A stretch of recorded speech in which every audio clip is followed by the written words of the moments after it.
চট্টগ্রাম বন্দরে ভিড়ল জ্বালানিবাহী ৮ জাহাজ।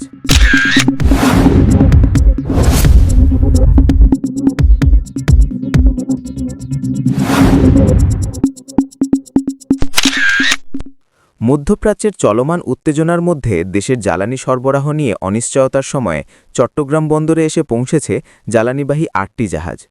রোববার সকালে এসব জাহাজ বন্দরে নোঙর করে। জানা গেছে, জাহাজগুলো গত ফেব্রুয়ারির শেষ দিকে আগেই হরমুজ প্রণালী অতিক্রম করেছিল। বিষয়টি নিশ্চিত করেছেন বন্দর সচিব সৈয়দ রেফায়েত হামিম।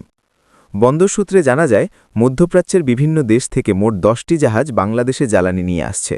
এর মধ্যে এলএনজি, এলপিজি ও ডিজেল সহ বিভিন্ন জ্বালানি পণ্য রয়েছে। সব মিলিয়ে এসব জাহাজে প্রায় ৩.৫ লাখ টনের মতো তেল ও গ্যাস রয়েছে।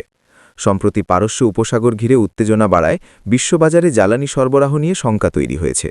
এই প্রেক্ষাপটে দেশের জ্বালানি মজুদ ও সরবরাহ পরিস্থিতি নিয়ে নজর রাখছে সংশ্লিষ্ট কর্তৃপক্ষ।